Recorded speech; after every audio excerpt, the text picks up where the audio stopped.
Correction is the ability to see the truth and be willing to drop whatever you held before, unlearn and relearn. When you see a superior argument, you must give your inferior argument away. So Bible teaching will confront you with truths that will expose falsehood that you held on to before. For example, almost all of us here went to Sunday school back in the days. We were taught that Lucifer was a choir master in heaven, and we all believed it. But when I checked the Bible clearly, there was nothing like choir master in heaven. Talk more of appointing a man called Lucifer or an angel called Lucifer to be a choir master. There was not even a choir that was led by anybody. And then I checked again. Lucifer was not even created in heaven.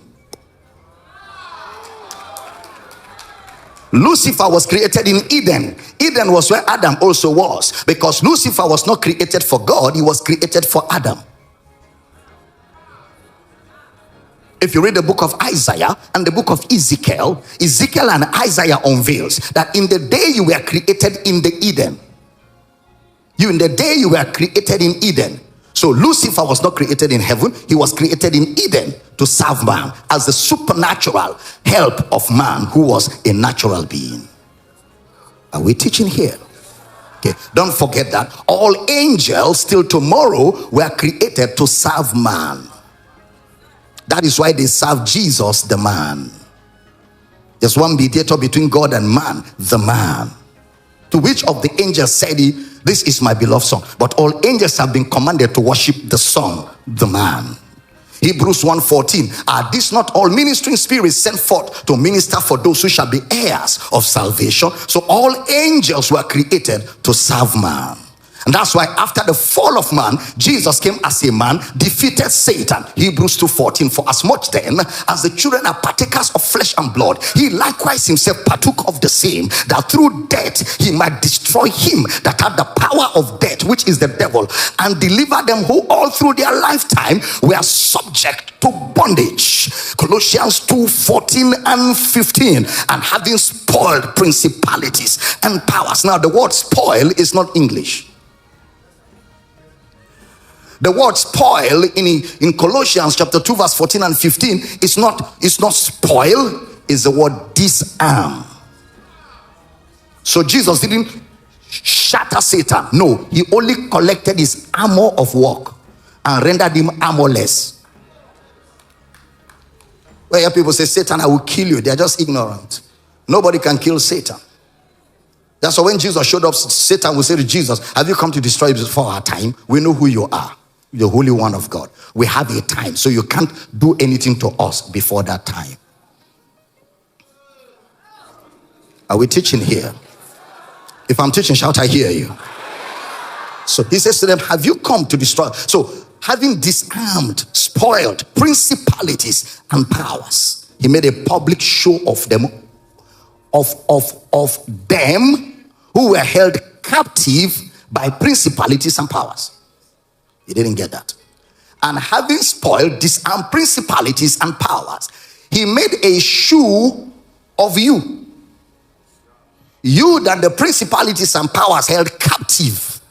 When he disarmed them, he made a show of you, triumphing over them principalities and powers in it. You were made a show that the principalities and powers have been disarmed.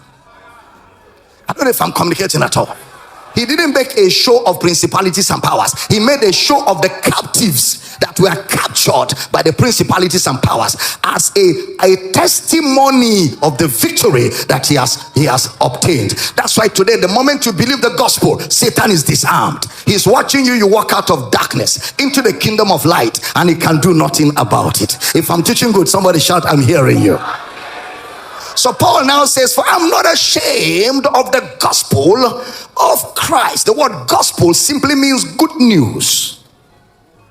The message of Jesus' victory should be good news to the hearers. Good news, but not general good news. When you get married, it's good news, but that's not the gospel. When you buy a car, that's good news, but that's not the gospel. When you're promoted in your office, that's good news, but that's not the gospel. When you have a breakthrough somewhere to be, promoted, maybe as one of the staff in Donald Trump's cabinet, that's good news, but that's not the gospel. So every good news is not the gospel. So we've got to know, what is this good news called the gospel? Am I teaching good tonight? So the good news is the good news of Christ. I'm not ashamed of the gospel of Christ. If it is not Christ, it is not gospel. It's not the gospel of your testimonies. It's the gospel of Christ. The gospel of Christus. So the good news is the good news of Christ. That good news is the power. That good news doesn't have power. That good news is the power. Hearing that good news is hearing power. Power is not WWF.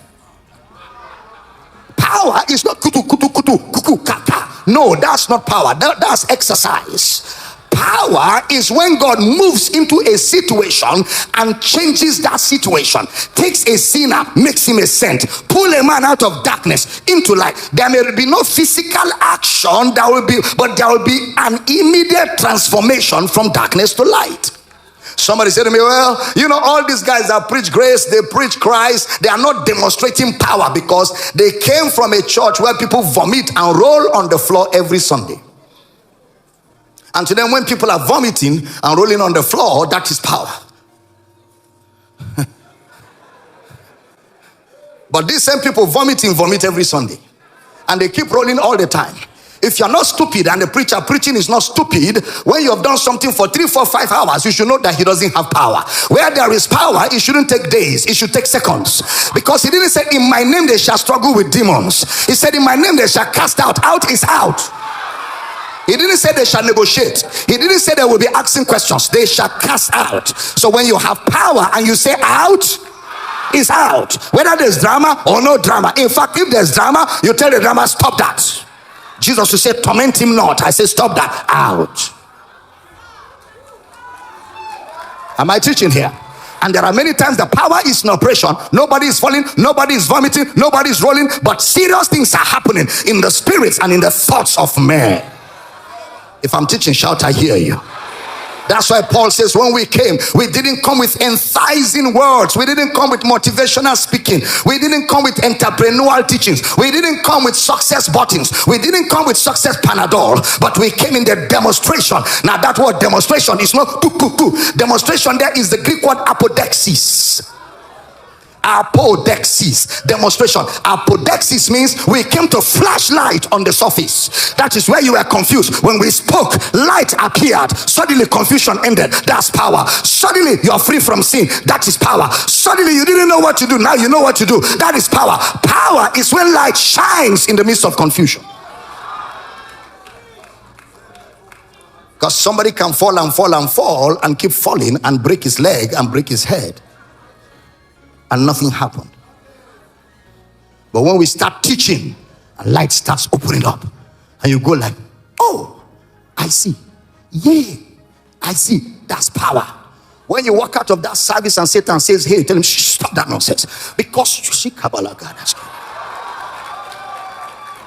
Something rose on your inside and clothed you with might. That's why Paul prayed that the eyes of your understanding being enlightened, that you may know what is the hope of his calling. Number 2, that you may know what is the riches of his inheritance. Number 3, that you may know what is the exceeding greatness of his power towards what who believe, according to the working of his mighty power, which he wrought in Christ when he raised him from the dead and set him far above all principalities and powers, and get him to be the head over the church, which is his body, the fullness of him that filleth all in all. And you hath he quickened, who were dead in trespasses and sin. Once upon a time you walked according to the prince of the power of the air, the spirit that walketh among the children of disobedience, among whom we all had our conversation, walking in the flesh and after the mind. But God, who is rich in mercy, for his great love wherewith he loved us, even when we were dead in sins and trespasses, hath quickened us together, raised us up together, made us sit together in the heavenlies. So he opens your eyes to see these realities. That is power. Apodexis, to flash light on the surface. I'm teaching good tonight.